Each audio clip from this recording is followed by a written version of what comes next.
Olá, meu amigo e minha amiga, tudo jóia? Vamos agora para mais uma etapa da fase definir, onde nós vamos falar sobre a questão do plano de coleta de dados. Então, só lembrando, gente, fase medir. A gente identificou todas as fases, todas as fontes de variação, tudo que pode variar, que pode causar impacto no meu indicador técnico do meu projeto. Como eu tenho muitas variáveis envolvidas, eu tive que priorizá-las. Então, essa é uma forma, né, a forma que a gente encontrou é usando a matriz de causa e efeitos fosse impacto. Depois que eu priorizei aquelas variáveis, eu preciso agora medi-las. Agora que começa o trabalho de medição propriamente dito, e logo depois vem a parte de investigação, certo? Então vamos lá. Com relação ao plano de coleta de dados, gente, no meu estudo de caso, isso aqui que você está vendo é um resumo, uma tabela inicial para eu poder organizar o meu time para poder fazer a coleta de dados, tá? Então, nesse exemplo aqui, no exemplo do estudo de caso, nós separamos em 10 times. Pois é. Eu sei que está muito grande, muito exagerado, certo? Mas caso o seu projeto seja tão grande quanto esse, então você poderia usar uma ideia parecida com essa daqui, tá certo? E notem que eu separei aqui em 10 grupos, né? Nós temos 10 times, e eu separei por partes do processo. Por que eu fiz isso, gente? Porque é o seguinte, tá? Eu quero que você entenda a ideia, tá? Eu separei aqui em partes do processo, é como se, olha, o início do meu processo, eu vou pedir para coletar os dados pessoas que trabalham naquele início do processo. E essas pessoas, elas têm que fazer parte do meu time do projeto. Então, primeira regra, pessoal, o plano de coleta de dados envolve o time inteiro que está trabalhando com você. E eles vão, inclusive, te ajudar a coletar esses dados, certo? Lembrando que, às vezes, os dados já estão disponíveis. Às vezes, a gente vai ter que coletá-los literalmente.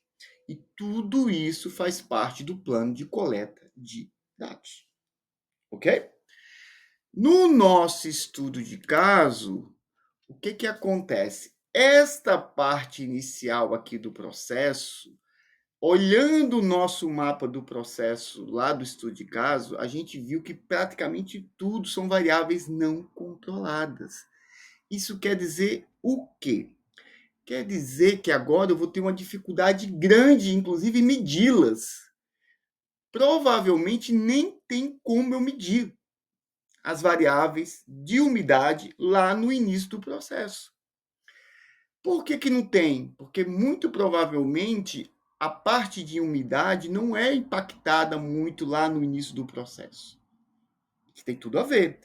E se não é muito impactada, não tem sentido a empresa, a organização, estabelecer mecanismo de medição para elas. Ok? Então, notem, gente, eu falo de assuntos diversos, mas as coisas acabam se concatenando, né? Acabam se relacionando entre si. Legal? Beleza. Então, eu não vou procurar muito medir essa parte inicial, porque elas não são controladas. Legal. O que é que nós temos aqui, gente? Eu agora, para o restante do time, eu recomendo, né, inclusive para você também, que eu estou te mostrando aqui um exemplo de um plano de coleta de dados, tá? De uma tabela, de uma planilha no Excel ou no Google Sheets. Tá? Então, isso aqui que você está vendo é o que você pode usar como referência para fazer o seu plano junto com o seu projeto, né? Junto com o seu time de trabalho. E nós vamos ver aqui cada item desse, eu vou explicando ao longo dos vídeos, tá? Eu não sei quantos vídeos a gente vai ter sobre esse assunto, mas a partir de 10 minutos, 15 minutos, eu paro e começo a falar de outro assunto. Tá legal? Vamos começar, gente. Vamos continuar aqui.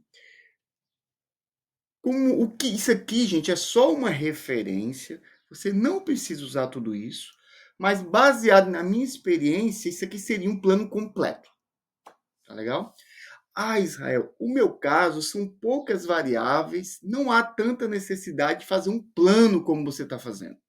Tudo bem. Isso aqui é para facilitar a sua vida e não atrapalhar, certo? Então aqui é o pior caso, é uma situação que eu tenho um baita de um projeto, muitas pessoas e muita coisa para coletar. Tudo bem? Legal. Um plano de coleta de dados bem preparado auxilia a garantir sucesso da análise do problema por assegurar que dados úteis sejam coletados. Então, gente, use como referência se isso for importante para você. Legal. A primeira parte aqui, gente, nome da variável a ser medida. Qual é? Eu tenho aquelas 150 variáveis do estudo de casos. Eu vou medir todas elas? Não, nós já falamos sobre isso. Nós priorizamos algumas variáveis. E que variáveis são essas que a gente priorizou?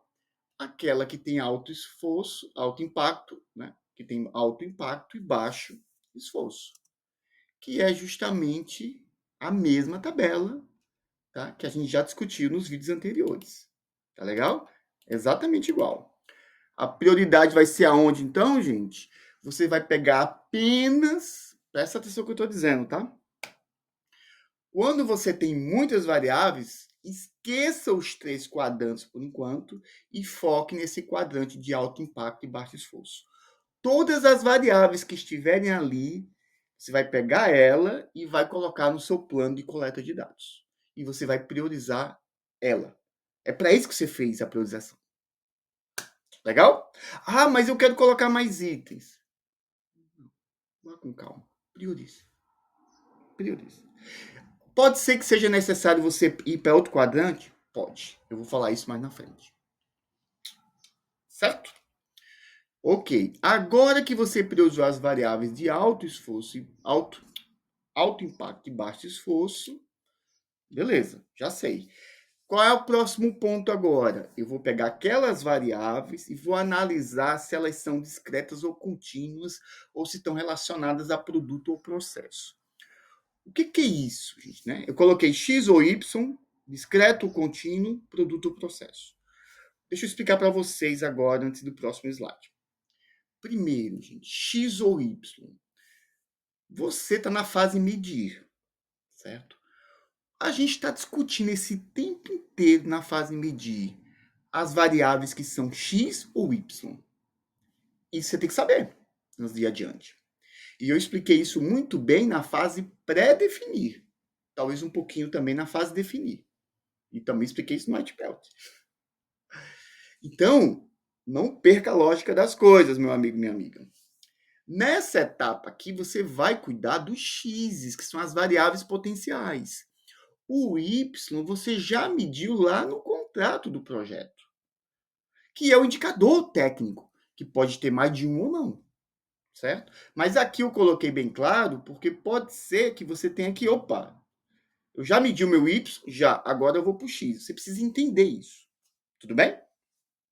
Pronto. Agora você já sabe quem está falando do x. Discreto contínuo. Eu vou falar nos próximos slides um pouco mais sobre isso, para ficar claro para você. Tá? E produto ou processo. O que é isso, gente? Está até escrito aqui, tá?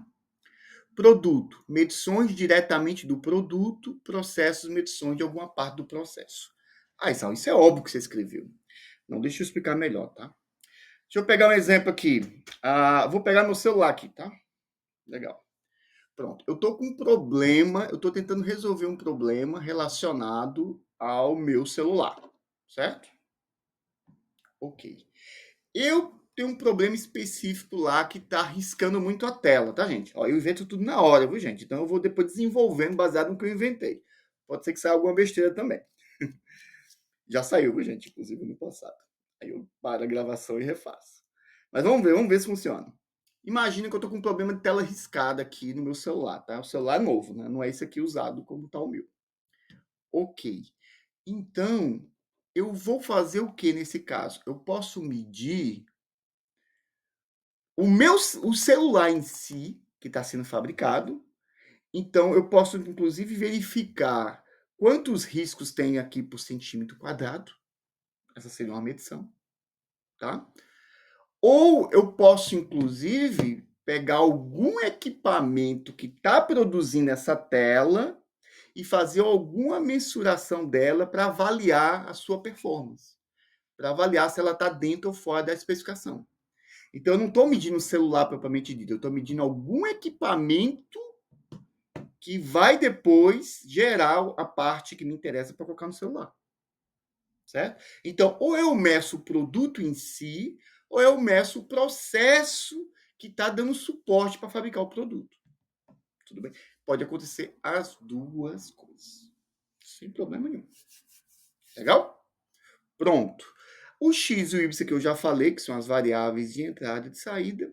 E agora a gente vai falar um pouco sobre o x discreto. A gente vai ver isso no próximo vídeo.